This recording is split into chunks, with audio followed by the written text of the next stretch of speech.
What is going on, everybody? Welcome back to the best day, the best time, the best hour of the week.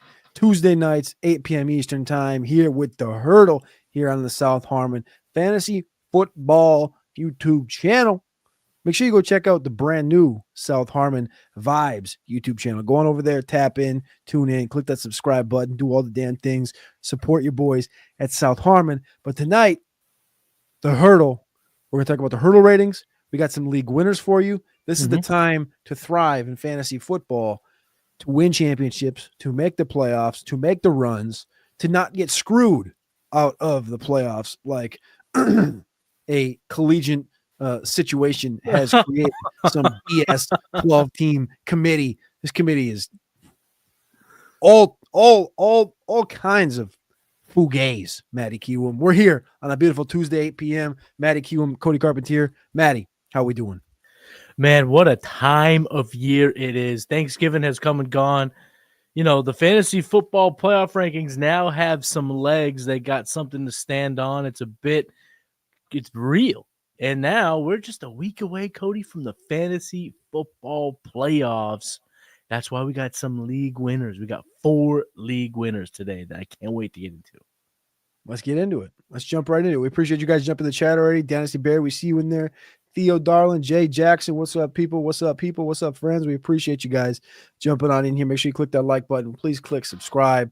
Let's get into these league winners, Matty Kiwoom. All right, well, let's get it started with one of your league winners here. So we each have 2. We're going to start with yours, and I think it's only fitting that we start with this guy because it seems like in a blink of an eye, he went from a stash to a forgotten guy to a damn near lock to be a league winner, Isaac Guerendo. It's kind of interesting that early this year, was it week 2? I think it was week 2 that people were saying, hey, you got to put the fab dollars in or you got to stay a little bit nervous. Yeah, well, I don't really want to do it. I think, McCaffrey's going to be back. I don't want to put 60% in on Jordan Mason. Maybe I'll go for J.K. Dobbins. I had that conversation with Alex Dunlap for like 2 weeks. He's like, no, J.K. I'm like, no, Mason. And it ended up being, both have been all right. Mason was good for, 7 weeks, something like that. And then he started to peter out a little bit. And now a second time in the same year, the same backfield, we're going to get another borderline all-in push here, but it's a different back. Isaac Guerendo, the running back out of Louisville, that runs a 4.33, 99th percentile, 100th percentile speed, 4th-round pick, 6 foot 220. I mean, this guy was behind Braylon Allen in Wisconsin, didn't get enough run. I think he had 64 carries, 300 yards, transferred to Louisville, played with Juwan Johnson, who was a practice squad guy in and off the roster with the Houston Texans. They like him a lot, but they got this guy named Joe Mixon there. So that happens. Isaac Guerendo, though, I mean, this guy built like Elijah Mitchell. If you remember Elijah Mitchell out there, I mean, that guy was supposed to be the next king of that backfield, right? That downhill zone scheme. It was supposed to be Elijah Mitchell. Forget about it. And he was going to be our next knight in shining armor out of Louisiana Lafayette. Isaac Guerendo, man, this might be the league winner here. And this, for me, December 3rd on a Tuesday when the waiver wire is getting hot and steamy, I'm pushing all the chips in on Isaac Guerendo if I need a back. Guerendo is also a guy that, I don't think a lot of people maybe realize this. He has a top 10 running back finish this season when he got opportunity a few weeks ago. 2 questions I want to ask you here about Guerendo. One is pretty obvious. If he's available in your seasonal league or your shallow dynasty, this is a 100%er. Run. This is everything. This is everything you got. But let me ask you this. I want to pivot to Dynasty, though. In Dynasty, what are you willing to pay as a contender? Are you paying a playoff 2? Are you paying a 3 in a player? What are you paying to get Guerendo if you need a running back for the fantasy finale, the playoff push? Playoff 2? Yeah, I'd pay a playoff 2. If I had somebody else's 2 and it was an earlier 2, I'd trade that too. I know this next class, a shit ton of running backs in it, but in this Niners offense. And Matty, I talked about this morning with Fizz, and I felt bad as soon as it happened last week. But we were talking on the walkthrough last week, podcast only, South Harmon. Look it up, Apple, Spotify, wherever you get pods. Week Thursday, Friday. Tap in your walkthrough for all the games. Myself and Matty Kiwoom. We're not together just for one show week. We get that second show in with the walkthrough. But we talked about McCaffrey. We talked about the Bills game. The Niners. God dang, the Niners Bills game. I was off a little bit. I was wrong. I said Kittle. Kittle didn't do jack squiddly, but McCaffrey, man, it was like again. I need to apologize to McCaffrey. I feel bad. I wish him all the best health and everything, but I specifically said, I was like, man, this double Achilles tendonitis, man. Come on, what are we talking about here in the snow? What are we talking about? And then he goes and looked like he popped his calf, but I wish him nothing but the best. I hate that I wished ill will. I never want to do that. Never want to speak injury, but he was injured. And I was like, it doesn't make sense to play the guy. But the way I phrased it, I just want to make sure that I wasn't too big of a dick on that end. Look, I think McCaffrey's got enough money in the bank. He's not going to be too upset at me. But the situation is, what it is in San Francisco. McCaffrey's there, but we've seen how fast running backs can kind of, when it's gone, it's zapped. When it's zapped, it's gone, right? And Jordan Mason's fine, but Guerendo's a much better athlete. This is an opportunity in a season that's pretty much lost for San Francisco. And they're really not that far outside of winning the division. They're really not. And if they could rally a couple wins, I mean, they're knocking on the door. Exactly. And they got the Bears at home this week. They're 5-7. They got the Rams, the Dolphins, 3 winnable games. All of a sudden you're 8-7. You got that last game of the year against the Cardinals. Yes, you got a gauntlet against the Detroit Lions, but it's at home and it's a night game. So there's always opportunity there, especially if you get hot here. But they obviously have not been hot with losses against Seattle, Green Bay, and the Bills. More so, to answer your question, though, in Dynasty, I'm willing to give up a second all the way up to an early part of the second, like 203, 204 at the current stage. I know there's going to be a ton of backs in this next class, but I'm getting a guy like Guerendo. When you get to a certain point in your drafts, your rookie drafts, you know this damn well. When you get to a certain point in your rookie drafts, you're looking for what, man? You're looking for athletes that play running back. You're looking for athletes. And yes, predominantly, you're going to be like the late third all the way through the fourth and fifth. That's when you're going to be throwing that dart on a guy like Guerendo. But we already have Guerendo, who gave you a top 10 game, who's in an offense that is completely built for him, that downhill zone scheme, and an opportunity here that if he does take this thing over down the stretch, I understand he's a 4th-round pick, but they're going to add somebody. Obviously, every year they add somebody in this backfield. But if Guerendo proves something, he can be worth something.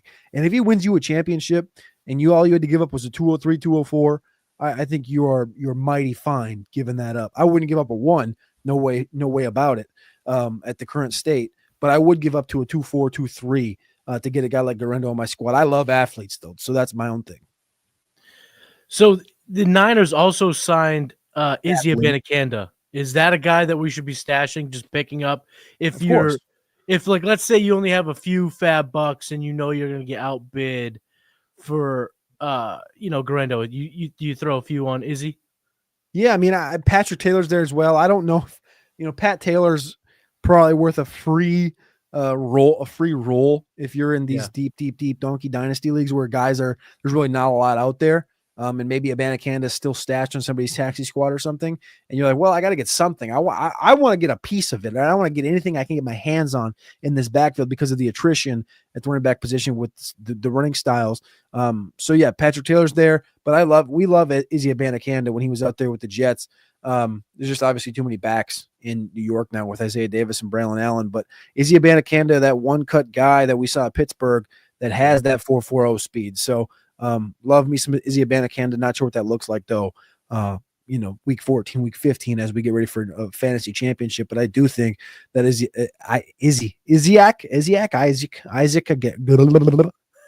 Isaac Guerendo is the guy that I want there. Isaac Abanikanda Guerendo. But yeah, Abanikanda is not the league winner. We're talking league winners here. So my first league winner that I want to bring up here is the exact opposite of Isaac Guerendo. This is an aged vet, Adam Mother effing Thielen. Sure hands. strong hands, arrogant hands, making one-handed catches over the middle of the field, falling backwards hands. And now, all of a sudden, we're reminded of how good that he is. I mean, last year, it's so easy to forget how soon we all forget. Thielen went over a rack last year, and he's been hurt for most of the season. But now the fantasy playoffs is rolling around. He's going to get Dallas, Arizona, and then at Tampa Bay. At Tampa Bay gives up the second most fantasy points per game. Speaking of Tampa Bay, he just played the Buccaneers. 10 targets, 8 catches, 99 yards, and 1 touchdown. He had about 24 fantasy points. I wish he just would have got that extra yard. All those bonuses out there would have cashed if he had just gone over 100. And I don't see a lot changing in terms of his role, in terms of his volume. This week will be a little bit tougher. You know, he's got the Eagles, but we're not talking about league winners in week 14, right, Cody? We're talking about league winners starting in week 15 in the fantasy playoffs. Thielen is a guy that we might look back on and go, damn it, this guy had 32 targets over the fantasy playoffs. This guy dominated. And don't look now, folks, but Bryce Young's playing some of the best ball of his young career. It's starting to look like the Panthers may not go back to the quarterback well here in this 2025 draft. So for me, it doesn't have to go much deeper than that. Adam Thielen, who is pretty available in seasonal leagues, is definitely worth a pickup. And right now, you can scrape this vet off of a lot of dynasty rosters for cheap. I'm talking a third. I'm talking about a prospect that hasn't even done squat for you. For me, this is kind of where I draw in dynasty. I'm moving my AD Mitchell. I'm moving even his teammate Xavier Legette potentially if I'm looking to make a deep run for this receiver. That's how much I believe in AT over these next 4 weeks. Wow. I don't know if I would. I don't know if I'd move Adonai Mitchell. I think that's, sometimes you grow to regret trades in a year. That could be the case, but AD is just, he's getting a target a game from a quarterback who can't hit the broadside of a barn. So for me, it's just, if you're looking to win and you're looking to preserve picks because you want to stay liquid in the offseason, move a guy like an AD Mitchell. Like I said, his teammate Xavier Legette's coming a little bit stronger, so maybe you want to hold off on the former first-round pick. But right now, it's the Adam Thielen show in Carolina with Bryce Young. Yeah, I agree with that. I like that a lot. I think Carolina needs to get one more win here down the stretch to get themselves out of the top 6, 7, 8 spot. I want to get closer to 10 than I do 5 if I'm Carolina. Now, if I'm Carolina, but if I'm Bryce Young, I want to get closer to that direction because of the lack of quarterback in this class. I don't think Carolina will spend a mid pick, a 9, 10, 11, 12, something like this on a quarterback. I think that puts them in a spot where it forces their hand to build otherwise. So I like what Bryce has been awesome ever since Rod Wave texted him or called him, whatever he did there. We saw that come on Twitter today that Rod Wave, a month ago was like, give me a ring. And then all of a sudden Bryce Young is Bryce Young. Yeah, who would have thought? The 101 couldn't be dead after 1 year. What's that? I said, who would have thunk it that the 101 shouldn't have been left for dead after just 1 year? Yeah, these guys haven't even hardly played, what is the number? I always look for it to see how many games they've played. Like, everyone was writing off Anthony Richardson. He got benched. They're writing off Will Levis. They're writing off all these guys, and they haven't even played, a season's worth of starts. Right. So Bryce Young is now up to, let me pull it up here as we're talking live. Great air, always. Bryce Young has played officially 25 career games. He started, and I guess now he's at 23 career starts. So I guess you can start to grade him. How about that? He gets to 20 and you can start. He got the game 20 and things shifted. Kind of matters. Yeah, to be patient a little bit. They just happen to have to be patient here in Carolina. I like Adam Thielen, man. I love me some Adam Thielen. So 10 targets or 100 yards at least once in every season since 2016 when he burst onto the scene. My next league winner, I got to go to tight end. Give me Juwan Johnson. Juwan Johnson, a guy that, look at that. I like that stiff arm. Right, bah, Right in your face. Right in your face. A guy, the true undercovered ops, the true dogs. Nick Tabbs will be tapped in here. A lot of guys will be tapped in here. Jay Mahoney, the true dogs of the undercovered ops will remember the Juwan Johnson stuff of the last couple of years. And Foster Moreau is there now. Obviously, Taysom Hill is in there in New Orleans now. Taysom Hill's now injured and out. They're continuing to lose pieces in New Orleans. And we've seen Juwan Johnson, a tight end 5 game in week 1, a tight end 9 game in week 11, tight end 18, 21, 23, 21, 27, and 22 this past week on 79% of routes, a season high. He had 74% of routes in week 9. Back in week 1, he had 46% of routes when he was tight end 5. He caught a couple touchdowns there. Look for Juwan Johnson to continue to get opportunities. They have a top 10 schedule, strength of schedule, rest of season for tight ends. And there's a lot of targets that are going to be continually going to the tight ends. I saw him targeted on a deep route down the center of the field. He had 21% of the air yards this week for the New Orleans Saints, which is his season high on the season. He had 14%, 15%, 17% in week 8, 9, 10. This week, like I said, 21% of the air yards for the New Orleans Saints. We all know how important those air yards are with a guy like Derek Carr. In that same offense, obviously Foster Moreau is there, but I like to tickle myself a fancy in Juwan Johnson more so than Foster Moreau. So Juwan Johnson, if you need a tight end down the run, I'm not saying to cut Kyle Pitts here and play Juwan Johnson, but I ain't saying not play Juwan Johnson over Kyle Pitts down the stretch. Rashid Shaheed, Chris Olave, and now Taysom Hill. Those boys aren't coming through the door to save the Saints. The pass catching room's getting real thin there for Nolans. And Juwan Johnson's emerging as maybe the most skilled pass catcher that they have, to be quite frank, other than Alvin Kamara. He's explosive.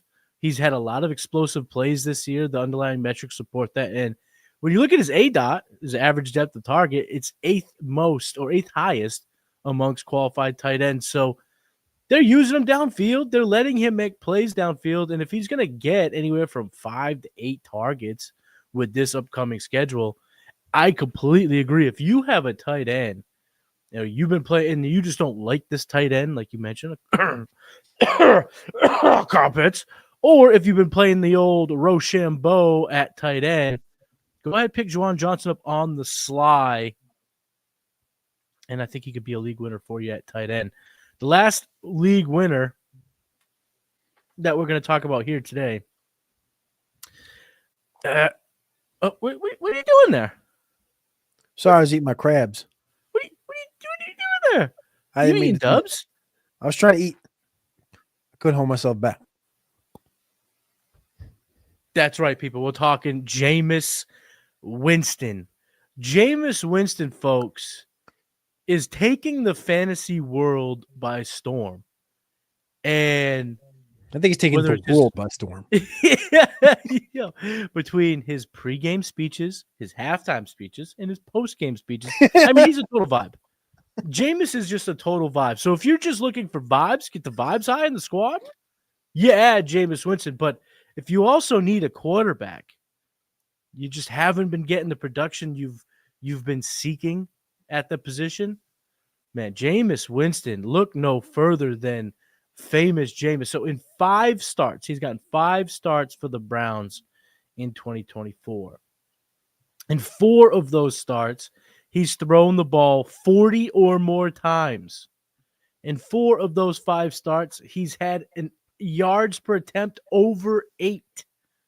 In 3 of those 5 starts, he has gone over 20 fantasy points, highlighted by a Monday night circus is the best way to describe this. 497 yards, broke the Browns franchise record. The Cleveland Browns have been around since Moses, and Jameis Winston just broke their single game passing record on Monday Night Football. Yeah, he had the 3 picks.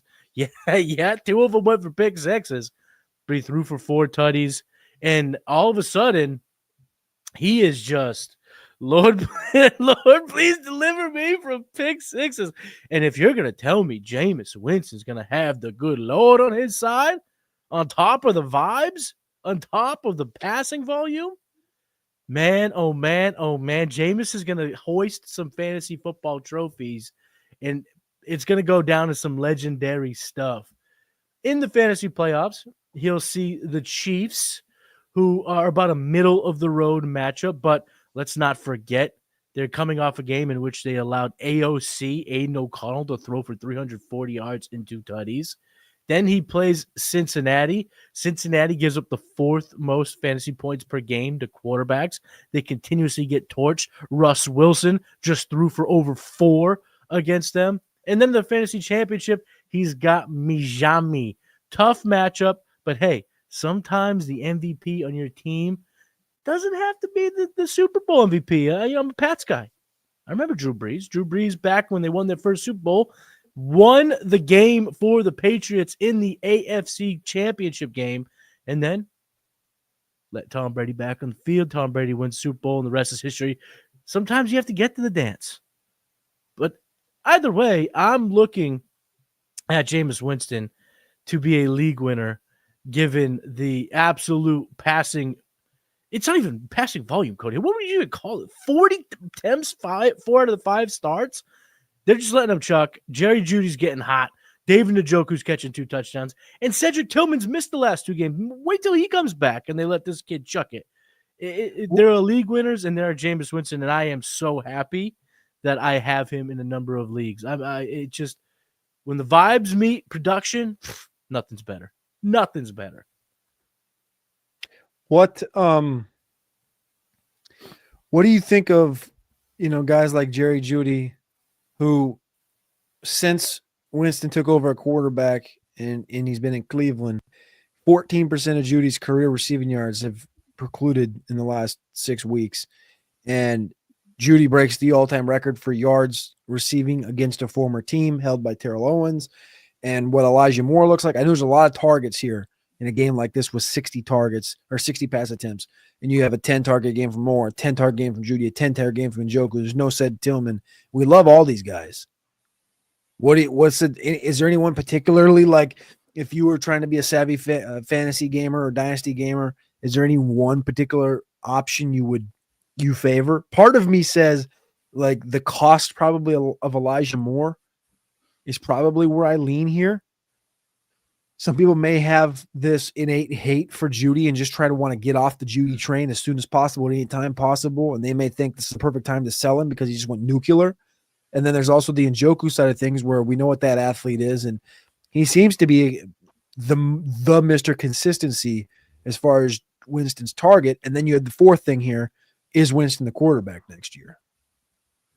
So I'll go through the pass catching hierarchy and how I'll rank it if they're all on the field and healthy. For me, it's Jeudy, Njoku, Tillman, and Moore. I think Moore profiles as the type of guy that Jameis Winston doesn't typically gravitate towards. He likes to chuck it. He likes to get the guys open downfield. And, Jerry Jeudy had 294 receiving yards, and Jameis Winston missed him on like a 74-yard touchdown. He could have gone for over 3 easy. And I think that the rapport is there. And remember, Jeudy got extended. Kevin Stefanski saw this wide receiver, this former first-round pick, and thought that he could be a major factor in this offense, so much so that they let Amari Cooper go. And now the Browns have their number 1 receiver, and it's Jerry Jeudy. And I don't think that this is a fluke. This looks like it's here to stay for the rest of the season. And I'm always going to love Njoku because the volume's there, and he's just a monster, and he gets a ton of volume at a position that you just crave volume. And then Tillman profiles as that, chuck it to him 4 or 5 times. He's going to catch a couple of them. And if he gets hot, you check it to him 8 times and let him actually go to work. And then Moore kind of falls in after that. Now, at the end of it all, if I'm the Browns, I'm bringing him back, and I'm going to make Deshaun Watson the backup quarterback. If you're going to have to eat the money, make him the backup. Yeah. Hey, Jameis, he's not going to cost a lot. And at this rate, like, what are you going to do? You're going to go back to the well with the Cam Ward? Kevin Stefanski will be on thin ice if he doesn't come out hot in 2025. The leash will not be long for Stefanski. So I don't think he is going to look towards the route of a rookie quarterback. And Jameis, I don't know if you can win with him, But if you can harness the experience, we'll call it, if you can harness the experience, he could do a lot of things. He can make all the throws. He's got the talent, and he's clearly a good locker room presence, leader, that type of thing. I mean, we've mentioned this a million times on this show, the time that we were in New Orleans and how everybody wanted Jameson to be their guy. Everybody that we talked to. We talked to a lot of people, fans of the Saints, followers of the Saints, and they all wanted Jameis. He's that type of guy. And if you're gonna have a fucking a quarterback on the roster making all that money that Deshaun is and making him a backup, there's definitely rock bottom, and that might be it. But Jameis Winston will at least keep the fans in the stands. It'll keep the job. And as our friend in the chat, Jay, just said, Jameis might be keeping Stefanski employed. So I think there'll be a mutual relationship for the two of them going forward.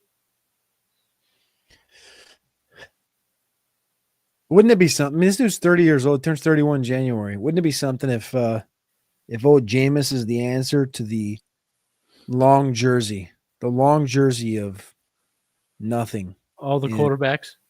Yeah, not even. I mean, let's just imagine, though, like they, I don't know what they're going to do with Winston or what they can do or won't do, or did I say Winston? I meant Watson. But Yeah. What if Winston is the guy that Stefanski's like, you know what? Let's do it. Yep. He finishes out strong. He makes it fun. He goes. He's got. They seem to have a pretty tightened up receiving core here to what they like. They got rid of Mike Cooper, Lamb, not Lamb. Holy shit! Imagine if they had Lamb.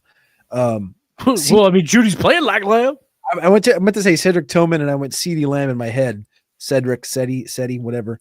Cedric Tillman, Elijah Moore, Jerry Jeudy, and David Njoku. Mike Woods, the dog. Mike Woods at Arkansas got some run. I mean, even the other day. So there's that. The running back room, if Chubb, looks decent. Chubb looks decent. Doesn't look the same. Jerome Ford's got some juice.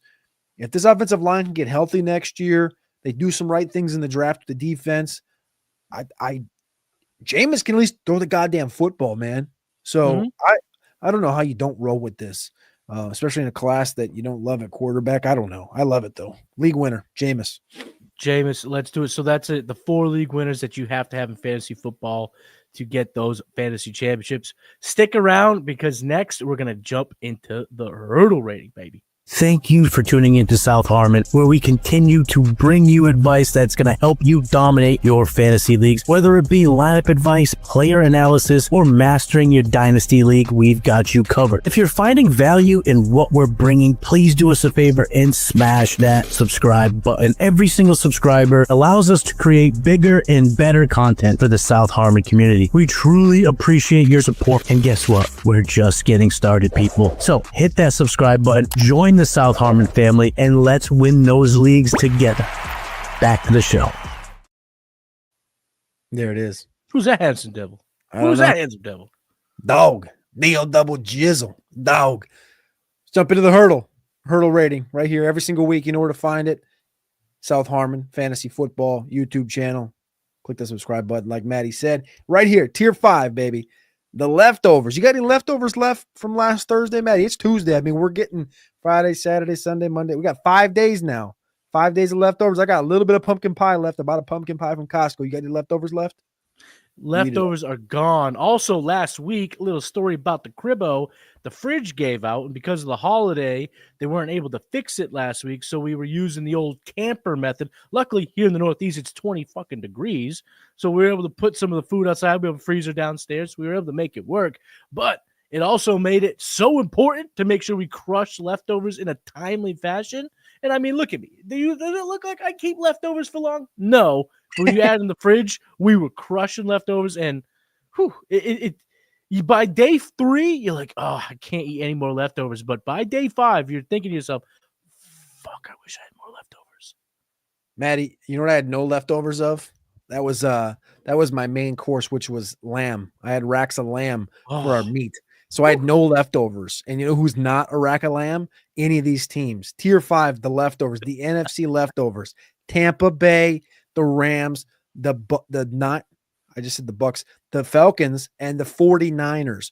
We have coming in number 18 this week, a three-way tie or two-way tie with the Niners and the Atlanta Falcons. And then at 16, we have the Rams, and at 15, the Tampa Bay Buccaneers. I got Tampa a little bit higher than you. You got Tampa down at 16.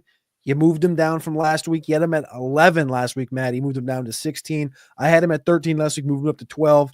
I thought they showed some fight against Carolina. Carolina team that I respect a little bit more than maybe I did a month ago. Took them down, scored, and in 30 seconds, Baker ran these guys down to get a tie and field goal to go into overtime, and then they win it in overtime. Baker Mayfield just got that it factor. I like what Tampa's doing. I do think they belong in this leftover tier. However, I think more teams belong in this leftover tier that we're going to talk about in the next group. But Tampa Bay's here. You moved them down. What's the reasoning? For me, it just felt like they didn't pass the eye test.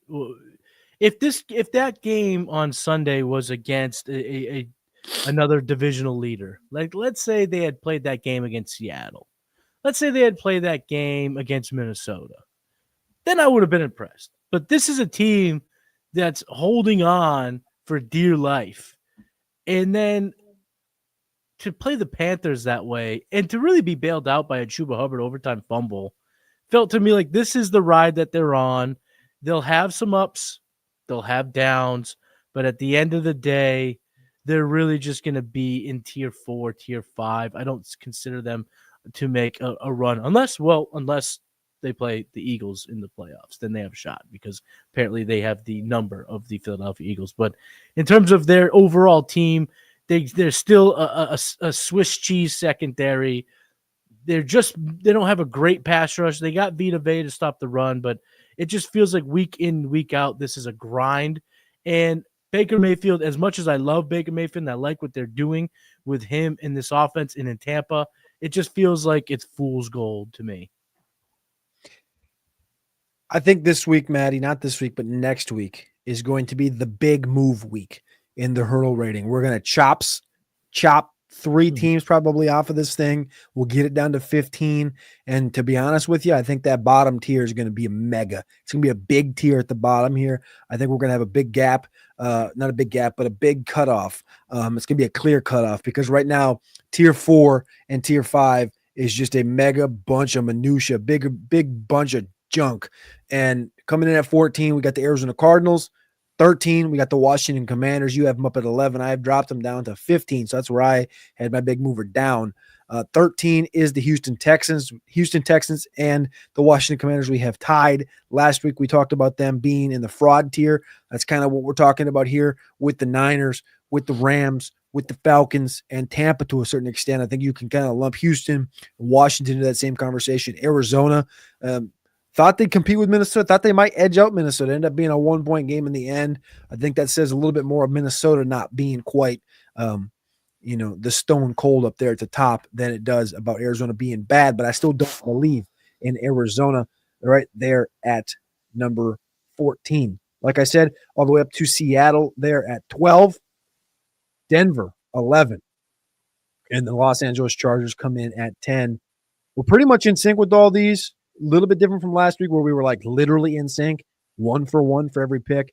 I guess the big difference here potentially is Seattle. You have Seattle a couple spots lower than I don't really have a take on this.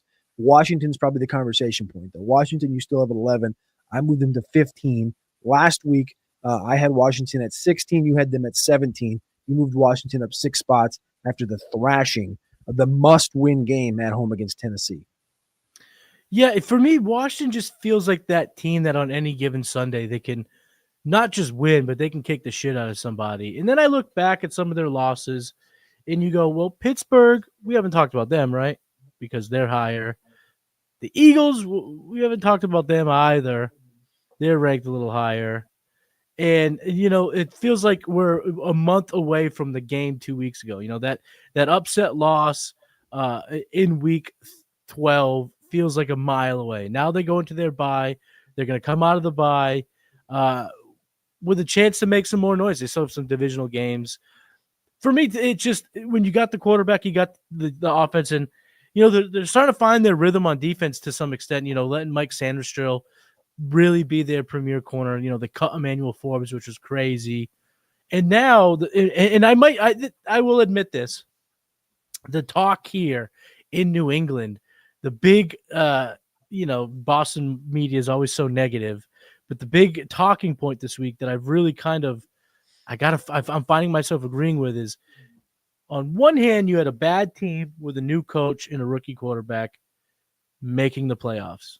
And on the other hand, you have a bad team that got a new coach and has a rookie quarterback. Both quarterbacks are playing good, but one is making the playoffs and one is hovering around a top 3 pick. So I've just kind of looked at the Commanders and what they've done a little closely as I've kind of formed my own opinion around that take. And I've just found myself looking at this team, be like, yeah, they got it. They have the ingredients to win some games. Like they can make some noise. And anytime Jane Daniels gets let loose, the magic can happen. So for me, I just felt like, all right, they're above the leftovers for me. And as you said, this tier 4 and tier 5 is really kind of just all one tier. We're starting to split hairs. We're seeing, I think, some clarity at the top of our tiers, and we'll get to that in a second. But here at the bottom, we have some sorting out to do. Because I look at this tier even, and I go, the Broncos struggled with the Browns last night, took 2 pick sixes. Yep. The Chargers barely got by the Atlanta Falcons, and the Falcons suck. So it just feels like, I don't love. Mac Jones almost beat the Texans. And then, the Seattle, as much as I want to give them credit for looking good and having a good defense, the Jets took them to the brink, and they were lucky to get out of New York with a win. So it just feels like tier 4, tier 5, pick your poison. I don't think any of these teams will ever emerge into the top 3 tiers. I think that's fair too. I think that we have gotten a little hot on the Broncos. Yeah. But I think being right here, and I misspoke, I said 10. It's really tied 9-10. Chargers and Denver, they're tied because we have them flip-flopped. You have Chargers ahead of Denver. I have Denver ahead of Chargers. It's really tied at 9/10, and that's the top of this tier. And for me, those two teams, I think I feel really good about being pretty much ahead of Seattle. And kind of what I said a minute ago, when I see this big gap, I think that's the gap. I think it's going to be the teams we're going to talk about here in a minute, Chargers, Denver, and I think you could make an argument for a Seattle. You could make an argument, I think, for a potentially the Washington, Houston. I get that, but I think for me, it's Chargers, Broncos, and then that's going to be your big tier down, and everybody else can just throw them in the pile. But let's talk about the big dogs, and we'll do this college football playoff style. We talked about the back end, 25 through 13, and now let's come in with the top, the number 1 team everybody knows. The Detroit Lions, a league of their own. They just continue to do it week after week after week. Motor City Dan Campbell, they're crushing it. And the Philadelphia Eagles, they're on their tail. The Vikings, they're on their tail. They play the Vikings again before the season wanes. I tell you what, the one thing we talked about this morning with Fizz on the cook-up was the Lions better not trip up, because the Lions trip up and allow Philly to get this home field advantage. No dice. That's not good for them, no. But I do think it's interesting. We could see this NFC North come down to week 18. That week 18 game could be mighty important. The Vikings play the Falcons, Bears, Seattle, and Packers. They finish out at Detroit. Detroit over the next 5 weeks. Green Bay at home, Buffalo at home, at the Bears, at the Niners. And they finish out with that home game in Detroit against the Minnesota Vikings. Could potentially be for the NFC North. The Lions are here on their own, though. Obviously, tier 2, the defending champs, the Kansas City Chiefs. Tell you what, man, we've talked about the Chiefs on a weekly basis, and they get Pacheco back this last week. They win against the Raiders, but again, on Black Friday, it's a 2-point win. Daniel Carlson misses a damn field goal. Aiden O'Connell throws for 350 yards, and Bowers goes off, and Myers goes off, and this Raiders team should have won this game. They were marching down at the end. And for whatever reason, our guy Jackson Powers Johnson snaps the football. Boom, off Aiden O'Connell's hip. Game over because Kansas City recovers it. The luck continues to draw to Kansas City. But they're still here. Kansas City, they really shouldn't even be in tier 2. They should be in a tier outside of existence, because they're just – they're if as long as they keep winning – as long as they keep winning, we're not lowering them in the rankings. They're they're back-to-back champs. They have Patrick Mahomes. They're as good as anyone in any given game. So it's not like, this is why I felt like it was so important to give them their own tier, because we're not idiots. We see how good the Bills are playing and the Eagles are playing. We've seen the Bills beat the Chiefs, but they beat them at home. Okay, that was at Orchard Park. And you know how I am about that. When you get home field advantage and you win in the regular season, I don't weigh that as much as I do the eye test, how I'm, what I'm seeing, what I'm kind of gathering throughout the season. And as of right now, the Chiefs, they have one loss, and you're just not smart if you lower the Chiefs in your rankings this part of the year. That's just how I feel. And last year I held on to the Chiefs, kept them up in the top of the rankings. This year, as you pivoted to the Lions, I did not let go of the Chiefs, even though it hasn't been pretty. But again, as a Pats fan, I was in the midst of this luck, of this voodoo that happens when teams know how to win. And it is a skill. It's not like one of these here today, gone tomorrow. It can stay around when you have a quarterback like Patrick Mahomes, you have a coach like Andy Reid, and the unsung hero of the Kansas City Chiefs, Steve Spagnuolo, their DC. The guy just knows how to develop a defensive game plan. So, like I said, you could call it tier 2, but for me, they're just hovering outside of the hurdle rating, because they're the Chiefs, and I'm not going to drop them below teams who have more losses just because they're playing better right now. I just can't do it. I don't care if the voodoo's there. I don't care if it's voodoo. I talked about this morning with Fizz, but it was in reference to the Bears. The Chiefs, winners find ways to win, losers find ways to lose. Winners know how to win, losers know how to lose. They've found ways to win these one-score games. They beat the Raiders by 2, the Panthers by 3, the Broncos by 2, the Bucks by 6, the Raiders by 7. This is what it's been since the bye. Not against great teams, but they've been there. And in the inverse, you see the Bears 3 consecutive divisional games, lose to the Pack by 1, lose to the Vikings by 3, lose to the Lions by 3. Winners find ways to win, losers find ways to lose. It's life, it's the game, it's football. It's the Kansas City Chiefs. They've won 2 Super Bowls in a row, and they're on their way to defending it, at least in the AFC Championship. So there's team number 2 and tier number 2 by themselves. And the third tier, the mighty tier, number 3, the Buffalo Bills, clearly by themselves. Number 4 is a tie between the state of Pennsylvania. You ever heard that one before? Pittsburgh and Philadelphia here, both a tie. I have Pittsburgh ahead of Philly. Matty has Philly ahead of Pittsburgh. I made the move this week to bump Pitt up a spot. Last week I had Philly at 3, Buffalo 4, Pittsburgh 5. This week I put Buffalo to 3. I matched Matty, but I bumped Philly down to 5. And you're saying, well, why would you bump Philly down to 5? Hasn't Philly's been good this year? What has Philly done wrong? And I would tell you, I like Philly. I don't love Philly. They won in Baltimore, which is impressive, but it's not like winning at Arrowhead. We've talked about this the last 2 years, especially in the hurdle ratings. Baltimore has been a team that, for some reason, doesn't dominate at home. They're actually kind of better on the road. And Philly goes in there. They don't throw the ball 20 times. No Devonta Smith. Goddard gets hurt. They lean on the current second best odds to win the MVP, Saquon Barkley. They look good doing it. They win the game. Something just ain't there for me.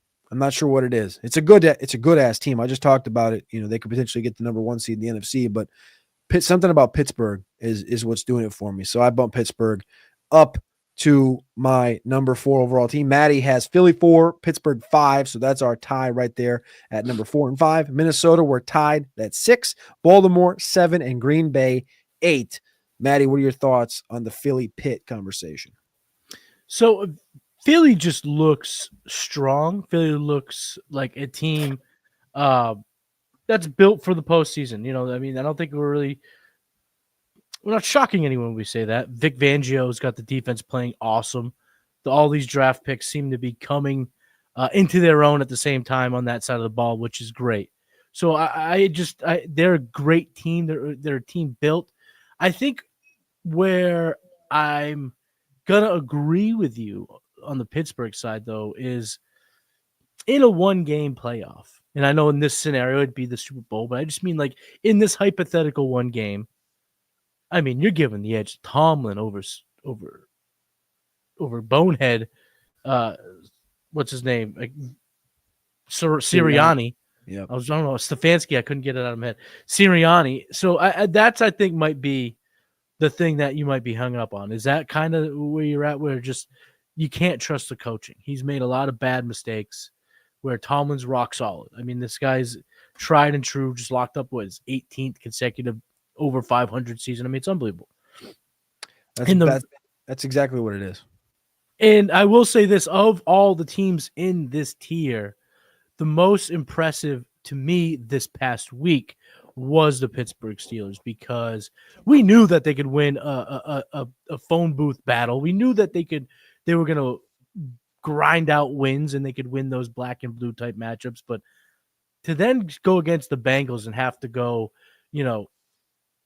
arena football, Canadian football, a ton of points, absolute barn burner, they were able to do that. And I think it was just a true display of Mike Tomlin's genius at hand, which was the switch from Justin Fields to Russell Wilson, where at the time it felt like, I don't know if this is the right move. Fields has got them winning games. He's doing all right out there. Fields wasn't winning that game. If he was the starter, they'd probably get blown out. Russ can throw. He throws for 400, over 3 touchdowns, gets Freiermuth in the end zone, Pickens in the end zone, finds Calvin Austin. And now all of a sudden you look and you go, whoa, this offense, is this offense clicking? Are they dangerous? I think Mr. Unlimited's got this offense going pretty damn efficient. And now the running backs, Jalen Warren's getting healthy. Najee Harris looks good. And now you're just starting to see this wave of talent that they have. And we're not even talking about defense. We already know that defensive unit is one of the best in the league. So they were the most impressive to me. So they're kind of, if we were going to split this tier, I think it's kind of split as the graphic has it. For me, I have the Buffalo Bills, the Steelers, and the Eagles in one half of the tier 3, and then the 3 on the bottom here. And as far as the Buffalo Bills, they got Josh Allen. They have Superman. That's awesome. That rocks. You love that. But I'm not going to give them a ton of credit for a blowout win at home in the snow when Christian McCaffrey leaves early, and the Niners have been who the Niners have been this year, where Josh Allen's built for the snow. There it is. The hurdle rating. 1, Lions. 2, Chiefs. 3, Bills. 4 is a tie between Philly and the Steelers. 5 goes to the Vikings. 6, Baltimore. And 7 to the Green Bay Packers. A tie with the Broncos and Chargers after that in the beginning of tier number 4. Matty Kiwoom, that is the hurdle ratings for the week. You got a show here in just a couple minutes. It's going to be live? No. 4D Chess is a recorded podcast, and if you want to get access to our podcast, all you got to do is subscribe, whether it be on iTunes, podcast app, whether it be on Spotify or any other cockamamie app. Just get over to wherever you get your podcast. Head over to the South Harmon Podcast Network. 4D Chess will be live, hot on the presses tomorrow morning. Tap in, tune in every single week at Matty Kiwoom, at Cody Carpentier. The Hurdle live every Tuesday, 8 p.m. Eastern time. All things South Harmon, SouthHarmonFF.com, Patreon.com/South Harmon. Get the Warp Tool. It's over there at South Harmon. All things you need to win those fantasy Super Bowls, those fantasy national championships. And also, if you're already out of the playoffs, you better stay tapped in. Get them boots strapped in. Maybe take your pants off, but make sure to leave the belt on, because we got some rookie drafts to win this spring. So tap in, tune in all the way through. The Hurdle, South Harmon. We love you. We appreciate you, and we'll see you next Tuesday. Peace.